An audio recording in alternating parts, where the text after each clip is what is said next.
Welcome to Where You're At, a podcast that highlights the work of alumni from the Journalism and Media Studies Department at San Diego State University.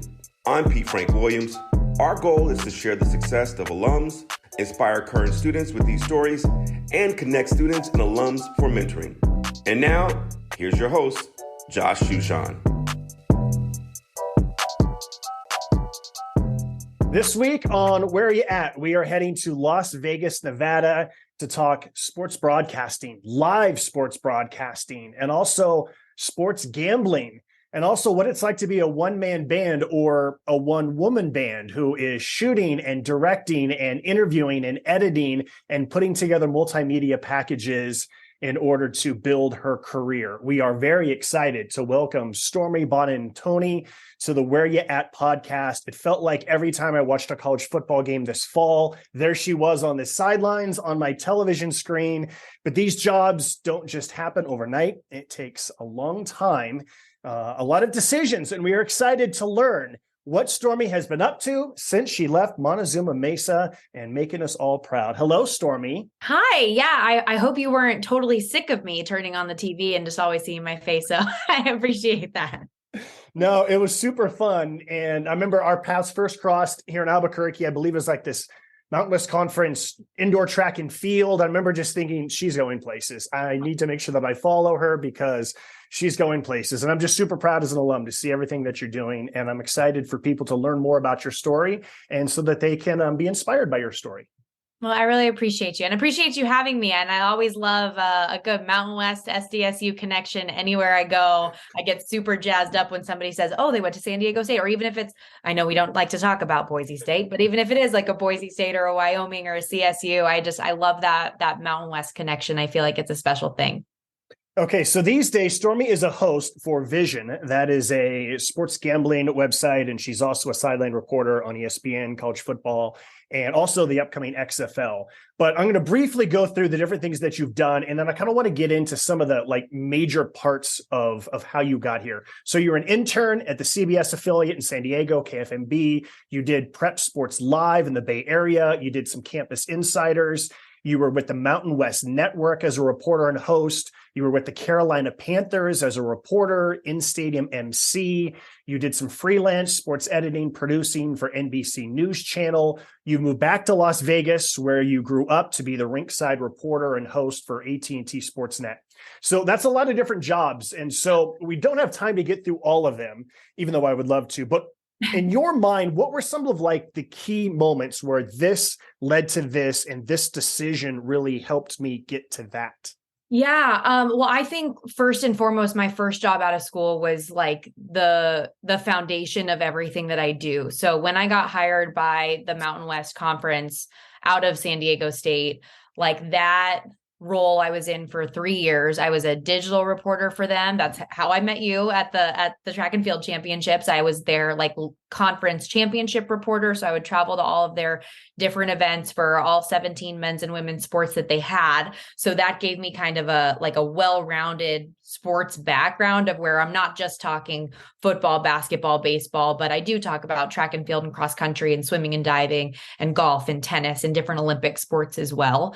And I think that ability to not only be shooting and writing and editing and being the on-camera person, but creating this good platform of being able to pick up anything on the fly and learning a sport quickly and learning, how to talk to people in different situations and different walks of life was something that was really, really important for me. And I got thrown into the fire really quickly too, because I did my interview while I was living in San Diego over the phone.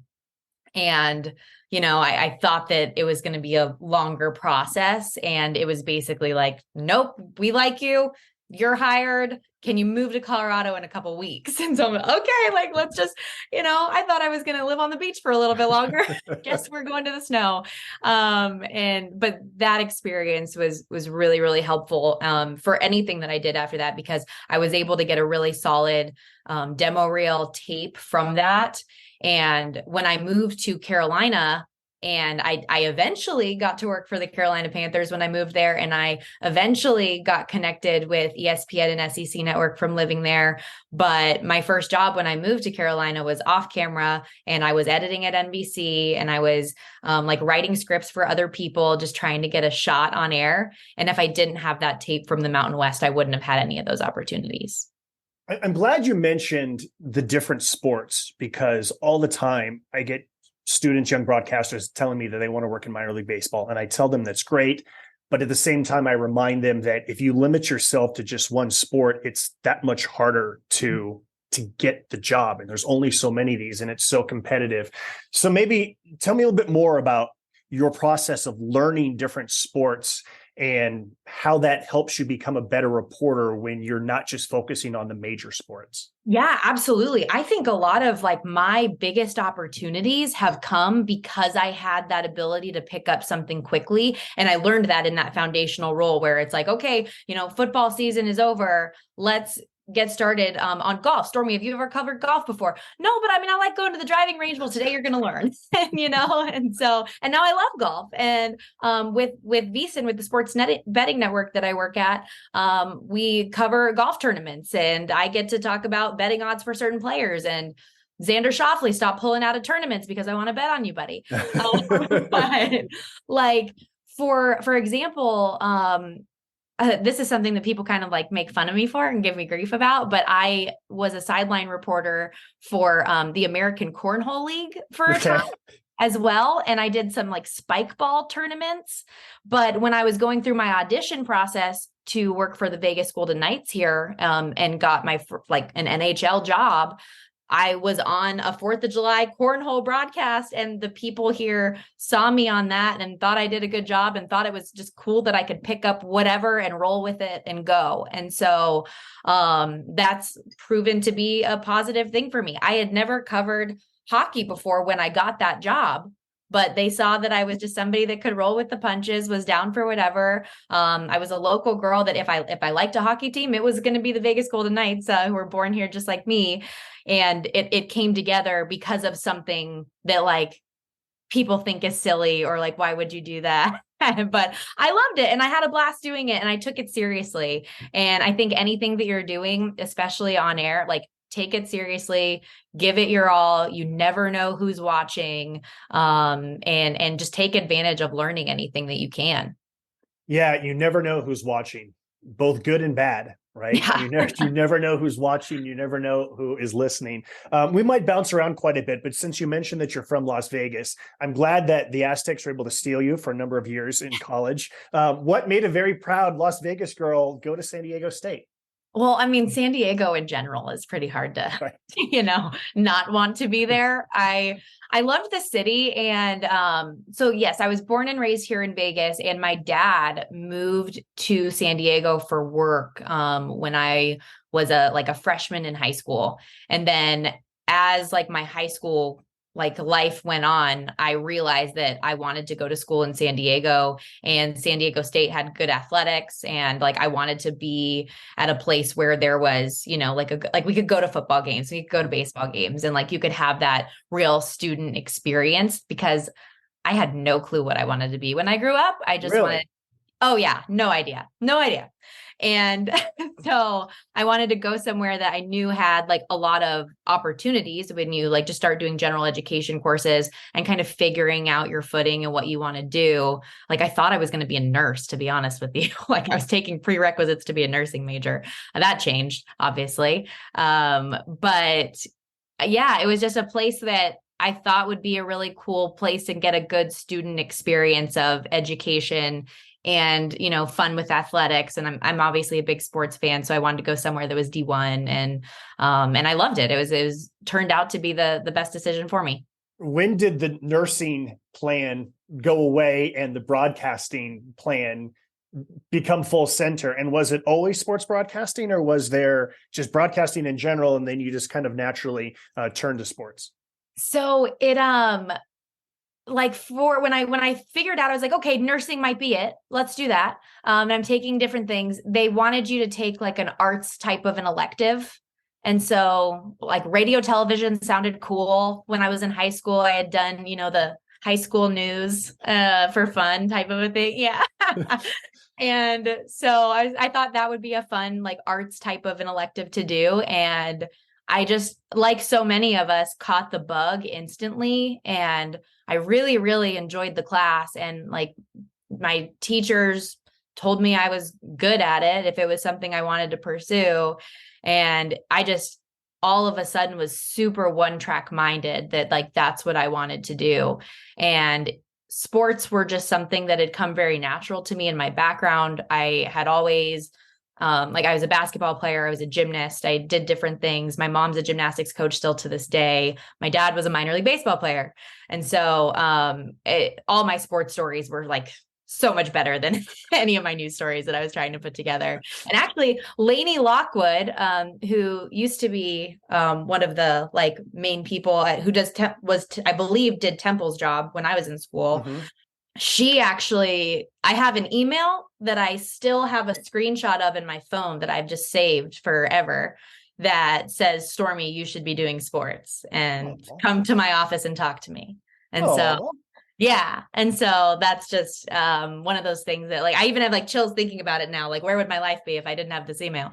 But like I said, was very one track minded after that. And I hated every other class that I took. I just wanted to be writing about sports. I just wanted to be putting packages together and learning more about it. And now it's weird because I really can't imagine doing anything else. It's so strange to me that there was a time in my life where I was 20 years old and had no clue. And so I changed majors when I was a junior. So had to kind of speed everything up after that, get special approval from the dean's office to take extra credits and all that.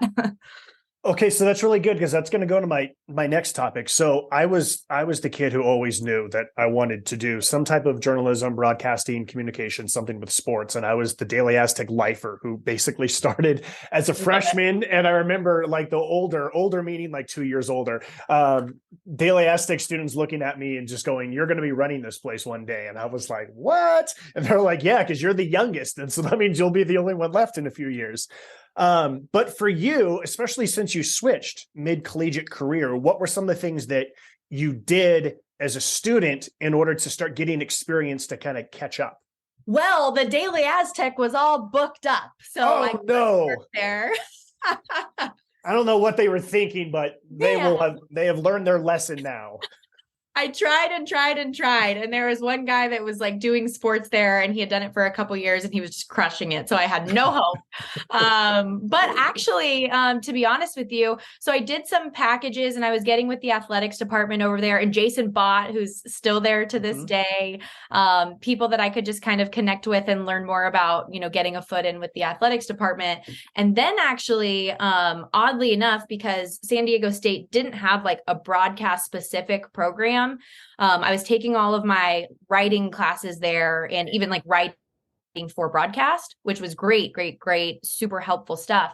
But I also ended up going to Palomar College in San Marcos they have a broadcast class that like every week I would go out to a high school football game and I would one-man band it myself and like shoot highlights, set the tripod up to interview a coach or a player after the game, looking real dumb. I'd do a fake, like look live type of a thing, like nodding my head saying, "Thanks, Amanda," going to the thing. But that ended up being really, really helpful. And when I got to do my like internship through San Diego State and I got connected with CBS over there to do my internship, I already had like a lot of hands-on experience stuff, things that they were teaching other interns that I had already learned at that point. So that gave me a good head start too, just to like look around and be like, okay, how can I learn? What can I do to learn? And asking as many questions as I could. When you were at KFMB, did you work with Todd Villalobos? I didn't. Okay. No, I didn't see, this is what stinks. Is I tried so hard to get into the sports department and I couldn't. So I was in the programming department. And so I didn't actually do any sports when I was in that internship. I was out doing like stuff at the aquarium and different, but again, it's like making you well-rounded and learning different things. And so I actually got some of my best feature reporting advice from the woman that I was interning from there, Pat Elwood. Her daughter actually, fun story, she is the team reporter for the Los Angeles Chargers. So we became good friends too. And, it's such a small world that we live in when it comes to sports and sports media. So quick story about Todd Villalobos. He was at the Daily Aztec, and it was like my first week of school. I don't want to say what year it was because it's going to show how old I was, but it was the first week of school. And Todd got this job with KFMB, the CBS affiliate. So he left the Daily Aztec. He's never left.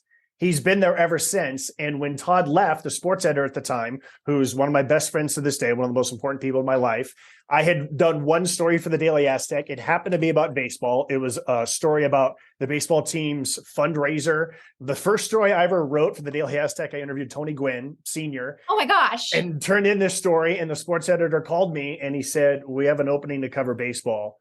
Todd Villalobos just went to KFMB, and here we are, however many years ago. Todd has not left KFMB. Todd's still at KFMB. Yep. You still love covering baseball. Yep. That is so cool. That is so cool. But also, good for him, because how impossible is the San Diego sports market to just be in? So that's one of those things where he's the exception to the rule. He's not the rule. Right. That's so cool. You think about all the different on-air people that he's worked with, from Hank Bauer to, I remember Rick Powers was there when I briefly interned at KFMB, and of course, Ted Leitner, and then everyone else who has come since then.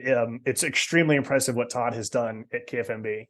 I can't believe your first interview was freaking Tony Gwynn. Yeah, I was so naive. I didn't even realize. I just walked up to him. So you don't know what you don't know, right? Right. Hey, let's just go for it. So this is actually something that kind of helped me, as I was this huge baseball nerd who went to games all the time and got there 5 hours before games to get autographs. And because of that, I wasn't as much in awe of athletes as maybe others might be, because I was used to just walking up to them and asking them for their autograph. And so now, instead of asking for their autograph, I was pen and paper, an old-fashioned recorder, and asking for an interview. And I mean, here's the thing. Tony Gwynn, if there's ever the first baseball player that you're going to interview, Tony Gwynn is the perfect one, because he's so nice and he's going to treat you like you're the New York Times, even though you're the Daily Aztec. And it maybe I didn't realize how hard it might be to interview athletes because Tony made it so easy. But yeah, it was meant to be. That is so cool. That's just an awesome memory that you're going to have forever. And that's so cool. I love that. That just made my day. And there are players like that who do make you feel just as important as they are, just as important as anybody else in the world. It's a special gift that it sounds like he had. Let's talk about on-air nerves, because I know that I still get them. And I remember thinking for the longest time, when am I ever going to stop being nervous before I go on the air? What is the deal? I've been doing this long enough. Give me your thoughts on, are you still nervous? How do you feel about it? What do you do to try to channel those nerves into the right place when you're on camera? Yeah, I definitely still do. There are going to be certain situations where I'm more nervous than others. But I just think that means you care, first and foremost. I view nerves and a little bit of anxiousness as a positive, as long as you're not one of those people that it gets to the point where it's overwhelming and you can't do your job, right? Mm-hmm. So I think that nerves are totally normal and they should be there. For me, and this probably sounds silly, but especially before I'm doing a college football game, and the open hit is the one thing that you can, to an extent, script out, because everything else in a game is just dictated by the game. Even when you have certain stories that you're going to make an effort to tell, it's not something you can write out word for word, because it's going to be different based on the situation of what's happening in the game. But before an open hit, I'm okay, I put this together. It needs to be good. This is my tone setter for the game. And I always just have to take a deep breath, calm my heart rate a little bit, and smile. And I know that's silly, but it's just something for me that gets me going. I have a friend who's a sideline reporter as well. Her name's Lauren Sisler at ESPN. And she works her nerves out by literally dancing on the field. She just gets it going, and she just physically gets the energy out of her body. And that's what she does. So everybody has something different. But I also think that the number one thing in being able to calm those nerves and have that little bit of confidence is knowing your content. Mm-hmm. And that's priority one, because if you are trying to memorize a script word for word and you trip up on one word, it's going to throw everything out. So I'm a bullet point person. And if I know my information, if I know what I'm talking about, you can get that information out in any order and it's going to make sense. So that's something that I learned from my very first boss at the Mountain West. Like I talk about how influential that job was for me. Like the best mentorship that I've gotten in any work experience outside of college has been from that job. Jesse Kurtz, shout out, you're the man. But, and he still works at the Mountain West, by the way. So he covers San Diego State plenty. But that just knowing your content, being confident in your content, like other people can feel that and can sense that you know what you're talking about. So you don't have to fake it. Quick side note about Jesse Kurtz. His story about the show Grandmas was so great. My gosh. Because you have the irreverent show, but then you have the grandmas, the show Grandmas. And his story was so awesome about them. He crushed it. And I mean, how sweet are those women? Mm-hmm. By the way, meet them. They'd have their signs there. Oh gosh, they were the cutest thing ever. And they just love each other and they love San Diego State. So cool. Yeah, he's a rock star. He is good at like finding those hidden gems within the conference and getting them out there.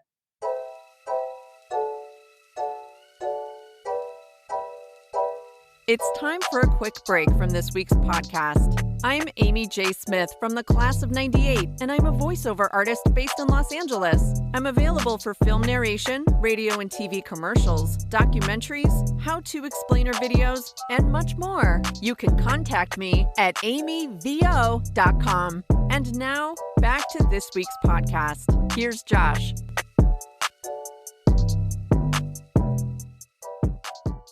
Couple other things that came to my mind when it comes to working on a college football broadcast. You mentioned how, there's different stories that you think you want to tell, that you want to tell. Give us some behind the curtain of what it means to work as a team, yourself, play-by-play, the analyst, the producer, the director, to make sure that you don't tell their story and they don't tell your story, and that you have a cohesive teamwork on this broadcast. Yeah, no, that's a great point. And to be honest, I've had some crews where it works better than others. And we're all getting a lot of the same information. And so it can be easy to be like, I heard this. I don't remember where I heard it from, so I'm just going to say it, And so I've had that happen a few times. My current crew is tremendous. Beth Mowens, who is just an absolute legend to me as a woman in this business, one of the best play-by-plays out there. And then Kirk Morrison. Another Aztec. Aztec, great. So yeah, we get a lot of Aztec love on the broadcast. Which is so cool too, that he really got like his start taking off in broadcast, working with Ted Leitner, doing color commentary for SDSU. And so I like love how all of that's come together. It's so cool working with him. He's amazing. But like our crew, in our meetings, like there are things where we do like a preliminary meeting during the week where we talk about the things that we just talked to and give some just preliminary ideas, things that are going to be important for us in the game. As the week goes on, we do our coaches calls and, I'm asking questions specific for things that I'm looking for. Kirk's asking questions for things that he thinks are good, big picture kind of topics that we can all chime in and ask about. Beth is looking for very specific, who's in, who's out, and so we have got a good little system there. And then I always, just because like my role is obviously so much smaller in terms of the entire game, that I want to make sure I have things that I can contribute to that maybe nobody else even heard. And so I'll do like player interviews on my own throughout the week with different players that I set up through the SIDs. And then at our final meeting, I'll be like, okay, this is who I talked to. This is who I talked to. Ended up getting a really good story about this. I have pictures to support it. And so that's, Beth, if you can, if we start talking about this kid, like give me something that can lead up to the story. And then we'll throw it in there if it makes sense. But that's everything for my role, is like, if it makes sense. Mm-hmm. We're not going to try to force anything. If I didn't talk for a quarter, but I was relaying to the booth, hey, this player is in the tent, this player got sent to the locker room, this player is questionable, whatever. Even if I'm not on air, like my job is good, like I'm doing what I'm supposed to be doing. It's not all about airtime. It's not about forcing your voice into a broadcast. It's about doing whatever you can to make the broadcast a cohesive unit. And I feel like my crew really has that.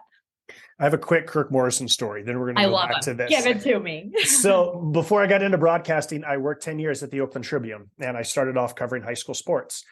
So Kirk went to Bishop O'Dowd High School in Oakland. And I remember he was a running back and a linebacker. And I remember, back then there was before rivals and everything else about like high school recruiting. Basically the head coach just called the paper and said, "Hey, one of my kids just signed." And so they would like give you the player's phone number and you call them up at home. So I remember I called up Kirk Morrison and I said, "Kirk, this is Josh from the Oakland Tribune," and, blah, blah, blah. And I said, "All right, first I have to tell you that you made a very wise decision in going to San Diego State. I'm an alum." And so we did like a little bit of that. And I said, "Okay, now I'm going to be a professional and ask you real questions for this story." But I wish I could find the story, but I know I wrote the story about Kirk, signing to go to San Diego State. That's so cool. He's the best. I mean, 2-time Mountain West Defensive Player of the Year, 3rd round pick, was with the Raiders forever. He still like comes back. I selfishly am so excited because yes, we work on the same crew and he lives in California, but because he's a former Raider and the Raiders are here in Vegas now, he comes out here a good bit. So I get to see him more. Just like an all around awesome human being. I know when you were emailing me earlier in the week, you're like, "Hey, like shout out any alums that have helped you in your career." I'm like, Kirk Morrison is the best. I love him. So let's talk a little bit more about those broadcasts. And when you do go, when you do have your hit, because I know one thing that Temple always says is that we're all storytellers. We just tell stories in different mediums and different topics, and we have a different amount of length of time. And you have some of the shortest amount of time. Give us your strategy for how to get in and get out and tell a story, but tell it really efficiently. Yeah, well, it's a great point, especially because during the week, I work a radio show where I'm on the air for 2 hours straight. So it's a completely different job that I do on a Saturday compared to Monday through Friday. And it is one of those things that took reps, I feel like, more than anything to have a good understanding of that. And to be on a football field consistently and try to get my thoughts out and have it make sense before the snap. And different things like that you have to be aware of. And so that again goes back to the point of you can't be reading off a sheet. You can't be looking at your notes and you wrote out this perfect little thing that should meet 30 seconds, but actually this team runs tempo, so you have 15 seconds. So things like that to be aware of, and like always watching the field, always listening to what the play-by-play and analysts are talking about, because like they can start a story and you can just contribute and make the story a little bit better and give it a little bit more pop because of a conversation that you had. So I just think it's super important for sideline reporters not to be stuck in a scripted mentality, because like I tried that when I first started and it is not functional. It does not make sense. And like, that's why you need to do it over and over and over again. And so for me, like, I wish that I had better advice of, like, these are XYZ tips that you can have to have an efficient 30-second hit. For me, like, I would just say, don't bury the lead, which I feel like is the number one thing that we all learn in journalism anyways. Don't do this vast lead up to make your point, just make your point, get it out, tell the story. And you can always come back to it too. That's a beautiful thing that I have with my crew that I know some younger reporters get a little bit nervous and stuck with. They're like, "Okay, I didn't say everything, but I wanted to say, but my microphone's closed." Like I'll say, like, I'll pick this up after the play, or I'll just lay out and Beth will know Stormy wasn't done.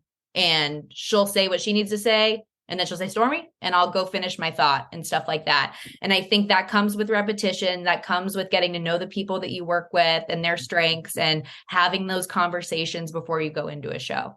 No, that's great. I love that point about, pick it up after this play or being able to lay out. And that's where I think teamwork is so important. We cover teams, but what we do is so team oriented.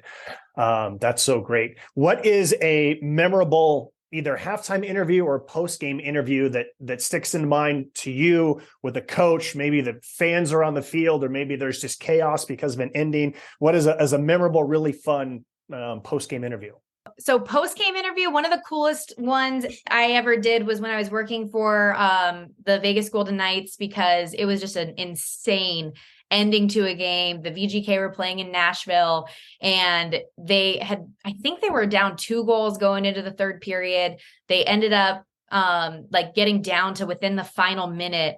And all of a sudden, Max Pacioretty scores with 0.4 seconds left on the clock to tie it and force overtime. And it's just like reinforcing, okay, you have to play to the whistle. You always have to play to the whistle. And then they ended up winning like off the puck drop in overtime, just a breakaway, score, game over, win, from being down 2 goals in the third period to forcing overtime and winning within both of those goals scored within the span of like 30 seconds. So it was just awesome. And like talking to Max and the game-winning goal scorer, Paul Stasny, immediately after the game, and just feeling everyone's energy, because everyone walks off the ice and they're screaming and hooting and hollering, and we talked to him right away.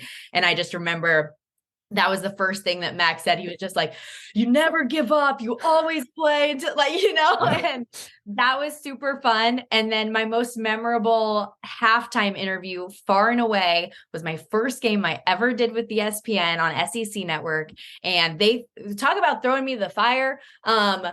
Kentucky basketball, my first ever game, John Calipari. And earlier in the week, there was like this little incident that happened with Maria Taylor, where he had like grabbed her arm and she was just like, I'm not one of your players, coach. Like, and it was like joking around, just like, yeah, you grabbed my arm kind of hard. And I'm not going to say I built rapport with Coach Cal, but like we had good meetings during the week and we had joked with each other about the incident. And at halftime, they were beating Troy by like 25 points or something already. And so he was like yelling to one of his players, we need to do the interview. And so I grabbed his arm and I go, oh, sorry, is this too hard for you, coach? And then on air, he called me out for it. And it was hysterical. It ended up being like, honestly, one of my favorite career memories that I have to this day. And it was my first ever game with the ESPN, John Calipari making a joke with me, of all people, on TV. Oh my goodness. I love it. We could do a lot more of these types of stories, but I want to get into what you mentioned not too long ago about your hosting job, your Monday through Friday job there in Las Vegas with VSiN. Tell us, for people who don't know what VSiN is, tell us what it is and what you do with them. Yeah, so it is a sports betting network here in Las Vegas, the first 24-hour network exclusively dedicated to sports betting content. And it was created actually by Brent Musburger and his family after he kind of retired from doing his like regular game work at the national level. And he still was doing Raiders up until this past season, but really like his family created this idea. I mean, everybody knows back in the day when Brent's called the national championship and said, oh, my guys in the desert really could use this kick, you know, stuff like that. And so it's been super cool, like that I've gotten to work with him on a number of things here, just a literal living legend. And he's an amazing human being and such a great person to get to learn from and get advice from. And same thing. Hey, just get out before the snap, Stormy. Just right. Your play-by-plays will love you if you get out before the snap. But it's been awesome. And I've worked on a number of different shows with it. I currently host a 2-hour show called VSiN Final Countdown in the middle of the day every day. And we talk all sports. So while, yes, I am a college football and XFL sideline reporter, I also talk NBA, talk college basketball, talk NHL, whatever is something that is bettable and that is information coming through the pipeline. It's something that we're talking about on our show daily. And it's not the same as like a normal talk show during the week. We incorporate a lot of that, but we always bring it back to, is this bettable? And you'd be surprised at how many different types of unique markets are out there. Sports gambling has come a long way from this thing that's whispered about to this thing where, for being honest, San Diego State students might drive across the border to get their bets in there and then drive back to campus in time for the weekend. And now sports betting is legal in more states than it's not. Plus, there's all of these apps. At the same time, there's still some people who feel very uncomfortable about sports gambling and the implications of point shaving and things like that. So what are some of the like ethical things that you and your colleagues do to make sure that you're still doing something that's fun, because it is sports, it's not life and death, but yet there's still a lot of money that's involved in this industry? Yeah, absolutely. And I will just kind of preface this by saying I never in a million years thought that I would be allowed to talk about this, which is fascinating because I am somebody who grew up in this city. And talking about a point spread was very, very natural to me. Like I would be watching games with my dad on the couch as a little kid, and it didn't matter who won or lost. We just need points, Stormy. We're just rooting for points, And so that was something that was really strange when I got into the sports world as a professional. And like when I worked for the Mountain West Conference, that's under the NCAA umbrella. And so you can't make an NCAA tournament bracket. You can't bet on any even professional sport that has an NCAA affiliation. So like stuff like that. I worked for the Carolina Panthers, like you referenced earlier. And like, I have to sign a document just like the players do saying I will not bet on the NFL. And so it was just something that was always so taboo in this line of work that now with legalization becoming more widespread is normal. And you see point spreads on the ticker at NFL Network, and you see professional organizations having deals with a Caesars Sportsbook or DraftKings or what have you. And so that acceptance has certainly helped with me not only taking this job with VSiN, but at ESPN as well, because I was very concerned. I said, I don't know how this works with me doing these two jobs. Is this all right with you guys?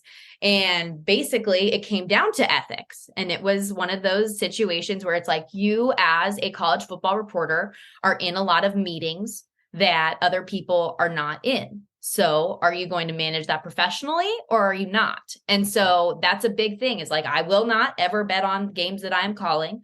I will not share on VSiN specific information that I get in a lot of my college football meetings that I know are private. And that's another thing I think is really important just in terms of this job in general. Trust is humongous, and being able to realize when you're having a conversation with somebody what's shareable and what's not, so that you're not burning bridges and that you're not creating those types of issues for yourself. Like that is, I mean, relationship building is massive, massive priority for anybody in this industry, in my opinion.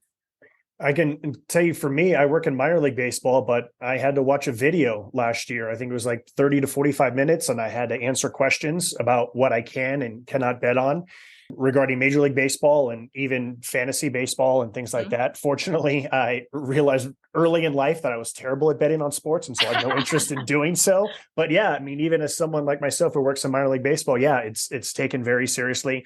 And I want to keep talking about the ethics and just the relationships and trust, because I think you're right about any industry, but especially in broadcasting, sports broadcasting, once you burn somebody, they are not going to forget it. And they're going to tell other people, and you're in deep trouble if you continue to do that on a regular basis. Yeah, absolutely. And I even, not to my own issue, but I, when I was a floater as a reporter and would just get thrown on any random game with any random crew before I had my own set crew earlier in my career, there was one instance where somebody that I was working with on the crew and one of the head coaches that we were dealing with had like friction with each other. And that made our life so hard. And even though, again, it wasn't a reflection of me, like this head coach had never even met me before, there was an instance where like we were told, hey, everybody's going to be here today. No problems. Talk to the SID before the game. Nope. Everybody's here. Two of their best players did not end up playing in that game. A coordinator was not on site. It was, they didn't give us any information because they didn't trust us because of that friction that they had with that one relationship. And that was just another, like, as if I didn't already feel that way. It was just such a reinforcing moment of, hey, like you are very privileged to get to be in this situation where like local media at this event is only getting what they're talking about in a press conference. You get a one-on-one conversation where this coach is going to be more open with you, where this coach is going to share more stories with you. And you need to be able to edit what you can say and what's not without them saying off the record. And that's the same thing as a sideline reporter on the football field. Like there's a lot of stuff I see and hear down there that I'm not going to go, hey, producer, let me make sure that I go say that he MF'd this guy over here. Like, no, that's not what we're doing here either.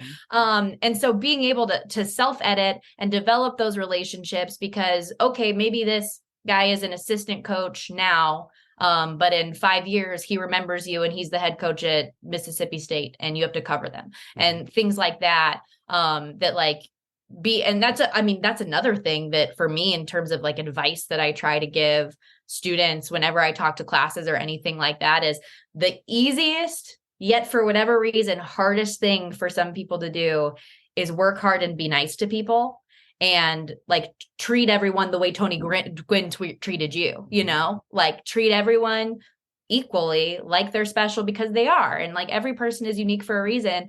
There's no reason for you to be rude to somebody. There's just no reason for it, especially in a work environment. And everybody has bad days. And it's understandable if you're not going to be the most smiley person in the world sometimes, but it's also really easy to say, hey, I'm really sorry, I'm busy right now. Let's pick this up a little later or something. Like there's a balance to any of that. So like work hard, be nice to people, and like continue to develop relationships and connections. All right. That is awesome advice. Just a couple more things and then we'll wrap it up, because I saw that you posted something on Instagram, which really made me smile. And that was about your credentials to sporting events, because I used to be someone who saved every single sports credential.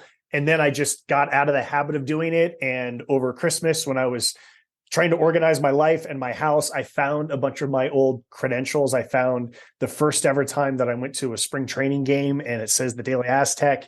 And so that was really neat. And the first time that I covered an Oakland A's game that has my name on it. And so those were really neat. So tell us about your credential collection and what you do with it.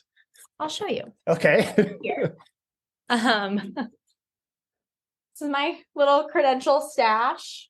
So this one is actually my favorite one right now because I got to be the in-stadium MC for the College Football Playoff National Championship a couple weeks ago. But you'll see I do a lot of sticky notes on them. So for specific memories, like I don't save every single credential I do. I save a lot of them, as you can see. And I even have like a little tub in my closet of some extras. But this was like my first ABC primetime assignment that I ever did. This was my first top 25 game that I got to do. I have like Zach Wilson's final game of his college career. I have Bryce Young. I did the Sugar Bowl this season. So I have Bryce Young's final game of his career, like things like that are notable to me or to certain athletes I cover, or just really cool moments. So the Coach Cal one is up there. Absolutely. As well. Yeah. But yeah, I like to keep it. I like to have little memories for myself. One thing I'm really bad at that I've started to get better in this past year is taking pictures of things that I'm at and that I do. Cause I just get so in my head and neurotic that I'm really bad about taking photos and like actually embracing the moment and experience of things that I get to do. So for the longest time, the credentials were a way for me to, after the game, write down and remember some stuff. I just wrote down sticky notes that I can do that with my credentials. I'm trying that way you don't ruin the credential. Yeah. But you have the memory. I also have this idea. I need to buy a frame, but I want to take a picture frame and then just create a collage of all the different credentials and then just put that up on my home office. I think that's who needs a highlight reel when you have a credential ball? Right? Yes. Exactly. All right. Well, this has been a treat, Stormy. This is super fun. I'm so proud of you, and I loved hearing more about your story. And I know that students listening to this are going to get a lot of motivation from you. So thank you for joining us. Yeah, I appreciate you having me. It was a pleasure getting to connect with you again. Long time no see. And if anyone does reach out to you, you have my contact information. Any students that want to get in touch with me, I'd be happy to talk to them one-on-one too. So just appreciative of the platform and to pay it forward a little bit to San Diego State for how much the university and program did for me. Well, I'm glad that you brought that up and volunteered, because I wouldn't be surprised if Temple reaches out to you. Maybe we can get you on campus to speak to a class, or maybe we can get you to do a virtual class or set you up one-on-one mentoring or something like that. I'm glad that you want to pay it forward, and I'm sure someone is going to take advantage of that request that you had there. Yeah, I'm here. Call me. All right. Once again, this is Stormy Buonantony. She's rocking it. We're so proud of her. Thanks for listening this week. This is Where You At, San Diego State's Journalism and Media Studies podcast.